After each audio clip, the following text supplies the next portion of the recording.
Right, hello, welcome to the channel, Velo fan. This is the first start for this year, so let's hope I get a first start, because it's bloody hard work. There we go.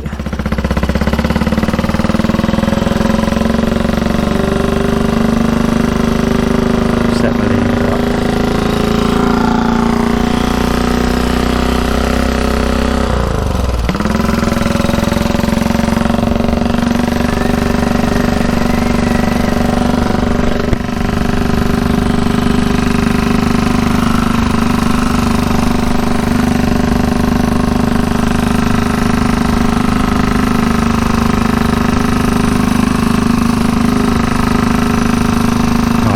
Second gear here.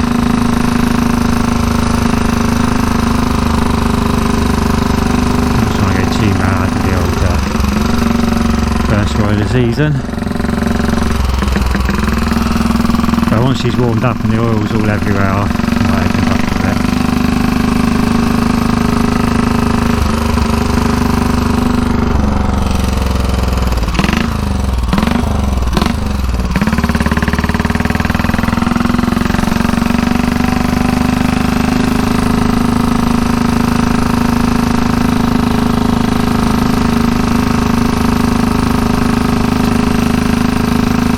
I'm a little bit out of breath. That may come across on the recording. I'm not as fit as what I ought to be doing pump starts of 30s race bikes. But you know, it's all part of the magic of riding this bike, and it is my dream bike, there's no doubt about it. I was always looking for something like this when I joined the Velocette Owners Club.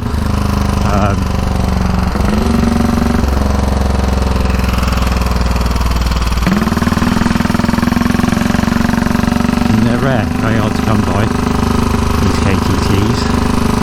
This is the Mark IV. But yeah, it's part of it. Like I say, I could fit a kickstart to this bike. There's like an end cover that you change over. I could also fit a carburetor that does idle. But I'm leaving it as standard, as stock, as was created. Everything is original. So yeah, we're off to my favourite destination actually today. The reason it's my favourite destination is because a lot of bikes go there, but it's not an organised event, and that's my favourite type of bike location. Non-organised, loads of bikers turn up, you know, it's good.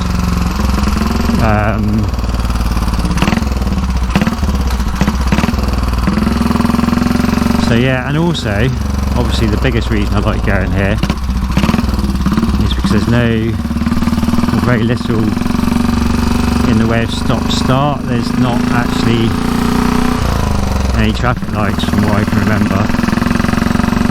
So that's a plus. I don't tend to go into the town or anywhere where it's not really traffic's the issue. Obviously I need to keep moving to keep this thing cool, air-cooled and reasonably highly strung. But so yeah, I have to keep moving, granted, but it's more the fact that it won't idle, so that means you're constantly trying to rev it, and of course if it dies, you've got to bump start it, which is really not easy. So yeah, so I just try and pick these like back roads where I can just keep on a steady run. They're my favourite, and then like I say, where I'm going is generally a hotspot for bikers, so that's great. I might just get past me, get something off of it.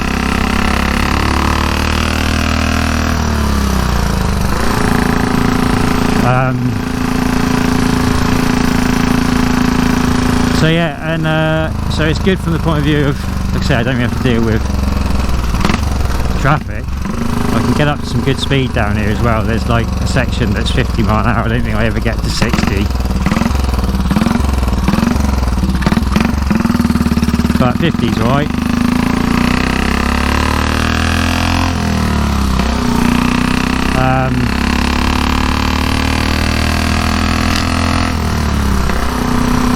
Now the biggest thing I'm testing out today on this ride is, well, I've got new oil, fresh engine oil in it. It only lasts about a year, this Castrol sort of racing sort of style. I'm not on Castrol, but you know what I mean, the caster based race oils that I'm using, they only last about a year. So I'm on new oil, which is nice. Changed brands as well this year, I couldn't afford my usual brand. Cost of living crisis and all that. So yeah, I found a cheaper alternative that's hopefully going to be okay, so we'll test that out. Another big thing I'm testing out is the clutch, because Velo clutches are reasonably notorious or famous or whatever, probably unjustly so in my opinion, but this bike, it's had a bit of a problem for me with regards to I find it's either a bit like it's either slipping or it's hard to get the gears to, so I was having problems finding neutral a lot.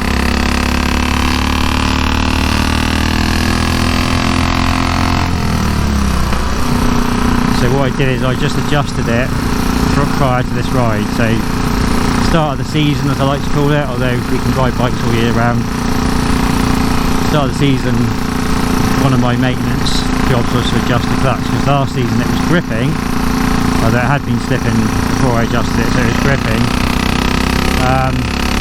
Now then, see, look, we're up to 50 and I'll get it to 4, and then this is where I might be able to tell if it's going to slip. If I try to open it up, if it's slipping, the revs will just rise up. I'm not actually brave enough to test it today, well, not at the minute anyway. I think where it's left with no oil around the top of the engine over the winter, I'm a little bit like, if I can keep the revs down, that's ideal. I'm just a little bit nervous about, not the fact of putting new oil in, just the fact that it was left to dry over the winter. So yeah, so we'll see how the clutch pans out. And yeah, because I couldn't find neutral, which you'll see in one of my previous videos actually, at the same locations where I'm going today, I was apping around for ages struggling to get neutral, which was probably annoying the other people there, including the other motorcyclists, just because of the damn noise of this thing. I'm going back down the third now.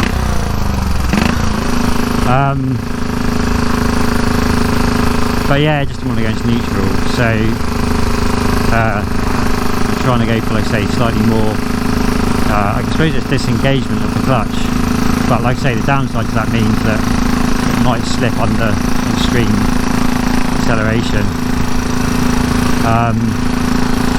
Yeah, so that's the thing with the clutch. And like I say, we'll test it and see what happens, and then I'll come to a conclusion as to whether I need to adjust it again. The reason I think mine started playing up was when I bought the bike, it was actually really good. It was actually perfect, so you would think, oh, well, it's right, why are you messing around with it? But again, I left the bike to store over winter, and then I was turning the engine over every 2 months, and the oil that would have been left within the oil tank, you know, I remove the oil as much as I can. There's some still in there, and obviously in the pipework and in the pump body, I guess, and whatever. Or maybe from the valves, actually. Maybe, yeah, maybe from the rocker box. So yeah, it all obviously got down to the crank anyway. So it was rather sump, whatever you call it, when they say wet sump. So it obviously wet sump.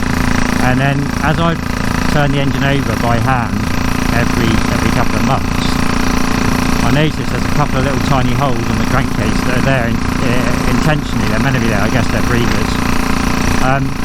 Shed loads of oil was pumping out of that as I was turning it over, which then got onto my primary chain, and then so I obviously turned it over a number of times and then let the chain sit in whatever position it rested in, and I think that all that oil that was in the links to the chain dribbled down into the clutch plates, and although the clutch is not, I guess it's, I don't know, it is kind of dry clutch, doesn't sit within oil, but it's kind of almost not one not the other. It doesn't have to be bone dry, but I'm guessing it doesn't like to be saturated in oil, and I think that is why my clutch was starting to slip, and I couldn't, well, I suppose I could have disassembled the clutch and tried to clean it, but without doing that I couldn't really sort it out, so I had to sort of adjust the clutch up to being really engaged.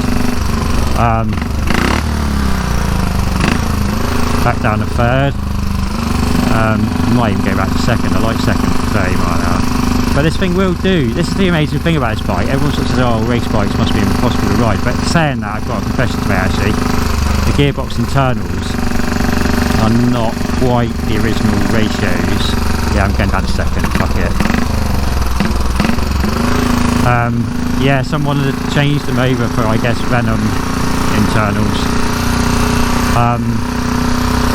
I have the original gears sat in my spares box, and that's how I realised they must have changed the internals, because someone said to me, oh, is it this amount of teeth?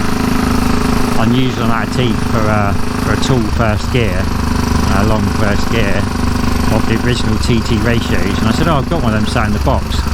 And then I was like, ah, yeah, this thing does pull away normally in first, back down to second. So yeah,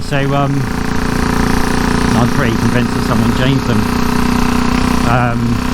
But it does make it riding a lot easier, and I've left it as whoever built the bike left it. But like I say, the advantage of that is it's actually quite comfortable. You know, I'm in third gear, I can be doing 30 and, you know, whatever. Fourth gear though, yeah, I mean, I do stick it in fourth around about now, 40 miles an hour, but it's better at 50. Yeah, fourth is better at 50, but I believe it's up to about 80 mile an hour this bike. So, you know, it's probably putting quite a lot of load on the engine, and that's what I used to find with my slipping clutch, was that yeah, when you're in top gear, it was a bit of a bastard. Anyway, one thing I'm curious about on this recording is how noisy the exhaust is going to come out, because obviously I'm wearing my full face helmet, which I never wear on this bike. I'm even in my pudding basin to match the vintage style jacket I've got on, double breasted probably, or I'm in a modern open face helmet. But I never really wear full face, but I just wanted to give some dialogue whilst riding today. So yeah, I don't know how well the noise of the exhaust will come out, but I can tell you now, this is right. Should I go into second? Oh, I like the idea of second, keep the revs up a little bit. Oh, here we go.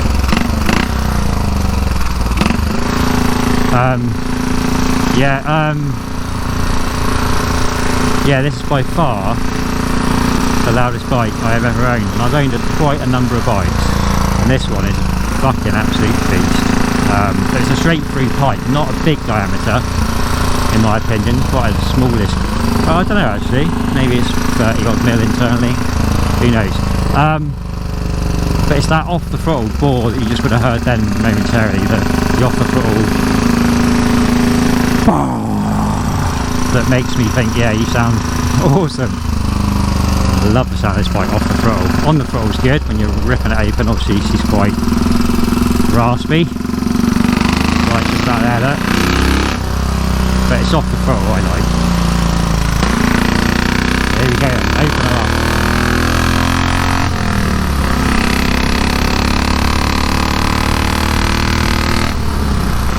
No real clutch slip so far, but I'm not at all, you know, fingers crossed, I'm not at all confident yet.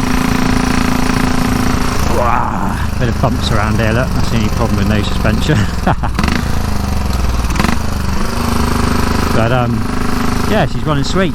So the little levers you saw me at the beginning of the video, that one and that one, okay, just for reference, advance and retard and choke. But it's on this TT carb, it's not classed as a choke, it's classed as something else. It's not even like an air, I don't know, it's like almost like tuning device or something. I can't remember exactly the wording they gave it, but yeah. So yeah, so that the advance and retard I've set to fully advanced, but when I start the bike it's set to a bit retarded.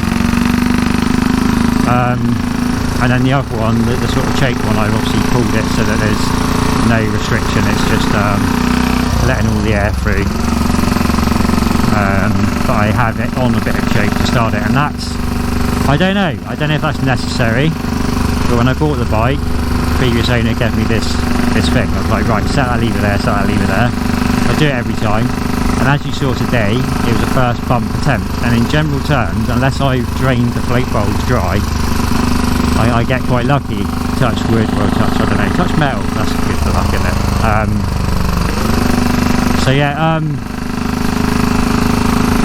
yeah, so that's what those levers were all about. Oh. And then, like I say, the clutch is just the carb, being an original, is designed not to idle. So you've got to think, back in those days, if you fell off your bike in a race, you want the engines cut out. So they just designed them so they wouldn't idle. And I think that's really cool. Like I say, that's why I'm retaining that. There's a modification you can do, drill a small hole in the slide at the bottom somewhere, and that sorts that out so that it idles. And that was tempting if I bought a new slide from a Berlin manufacturer. It's only in Salisbury up the road from me. Yeah, I did think about buying a brand new slide, chuck it in there, drill it out, and idling bike. But it's part of the appeal, isn't it? You know, you've got a race bike with a bronze head, and it's like, yeah, it stands out a bit, obviously, and it's nice to have the authentic non-idle. And I think a lot of people think, oh, it must be running like a bag of shit, it can't idle, but that's not the case. It's actually running pretty sweet. When I first got it, it did use the lovely backfire and stuff. I absolutely loved it. It was like popping and banging. But it doesn't do that anymore, so I sort of sorted out the jets and stuff. Not quite as exciting to listen to, but running better. Now obviously, yeah, I'll entitle the video riding a 1934 bike in 2023, right? That's obviously where I'm at, really. I haven't really discussed that much, but the reason is because, like I say, a lot of people think, oh, you can't ride a race bike on the road, or you can't ride this age of bike on the road without aggravation. But actually it's fine, it's alright. And I was just going to say, like, how my first ever Velocette was a GTP, and it was a 250 two-stroke single. Right, when I first got that bike, I think I came off of a BSA Bantam, and I got onto this Velocette. And I'm telling you now, I was filled with so much pride. I was like a Cheshire cat. I was constantly grinning. Oh, here we go, look, I have to fucking stop. But at least it might let me find out if I can find neutral, alright? Let's see if I can get to neutral. No, I haven't got neutral. That's alright, we're off anyway. Yeah, I was actually beaming from ear to ear. And I actually loved it. I was filled with so much pride because I was riding a British motorcycle that was blatantly British. It was like, you know, the black. Whereas I think the Bantam, it's not just because it's less sort of like desirable brand or whatever, it's not as good, obviously.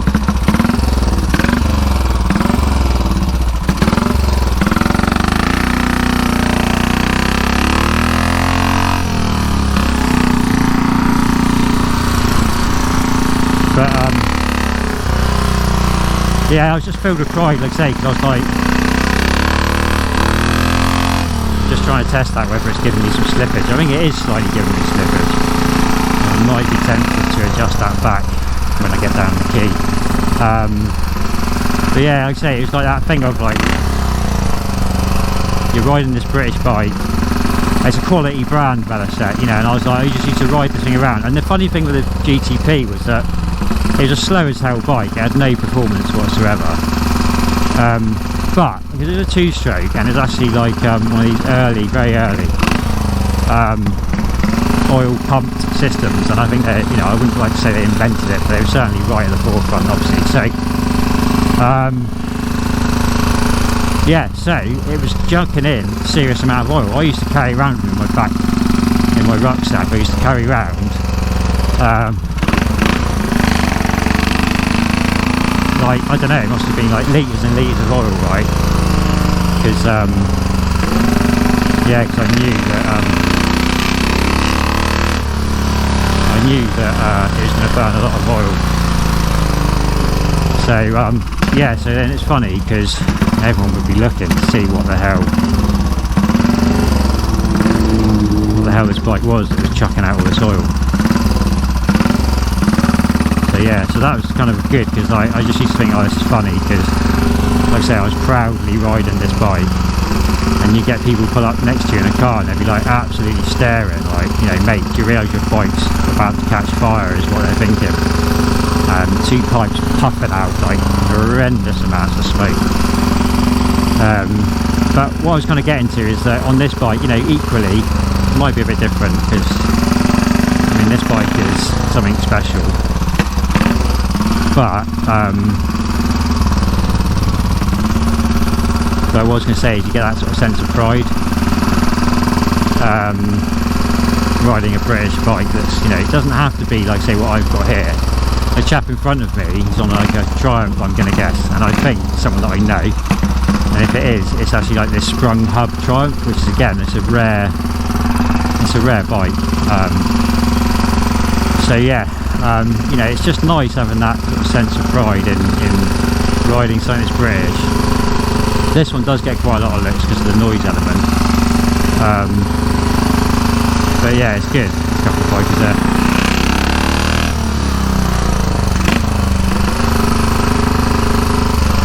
But yeah, so if you know, I guess what I'm getting at is that if you're considering being a British bike owner and you're concerned that riding it on the roads today in today's traffic could be dodgy. I mean, bear in mind, my bike's got 0 lights, doesn't even have a brake light.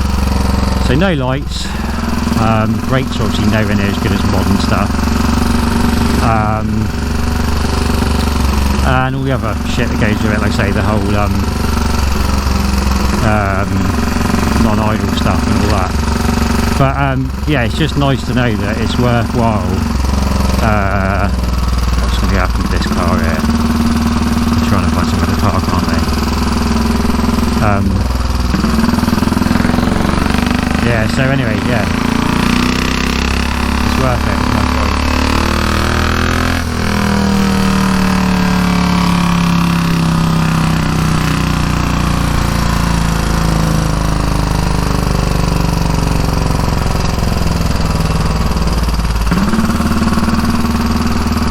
I do think this is my mate in front. I recognise the sort of blue tinge and the bag over the shoulder jolly, but it might not be him. But if it is, he's got a lovely collection of bikes, so he's got good variety. He's got some nice old Indians.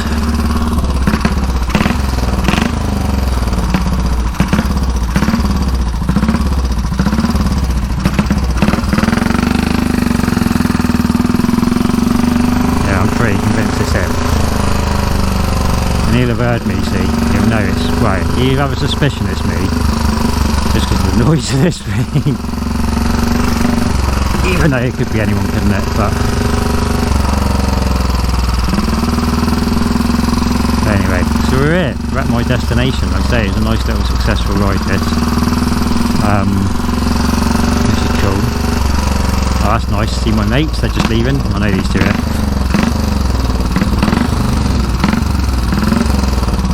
One's on a Triton, one's on a PSA. I think it's like a sort of Gold Star sort of bike. How those two mates of mine that just left.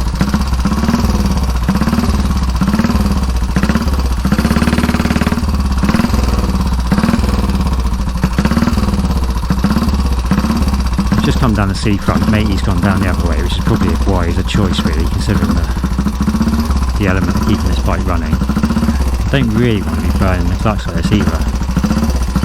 That's why I was tempted to try and see if I could find neutral, but and they're all trying to find somewhere to park.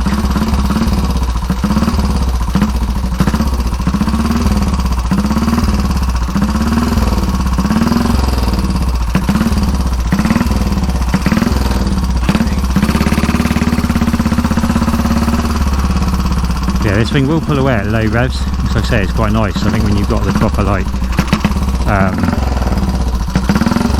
I'll get past it.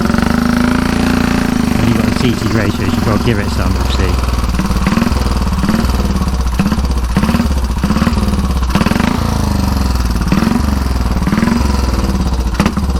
See if I can find neutral, actually.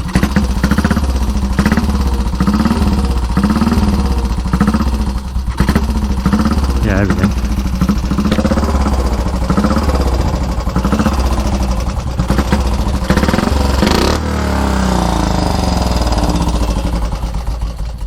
Yeah, I was definitely neutral, whereas when it's sort of neutral, it sometimes lurches forward at the end. Oh, I hate getting this on the bloody stand as well. There we go. Lovely jubbly. Now I'm going to leave the carb on, the fuel on for a minute. Just because of the fact the last time I came down here I revved it and all the fuel went. Anyway, thanks for watching guys.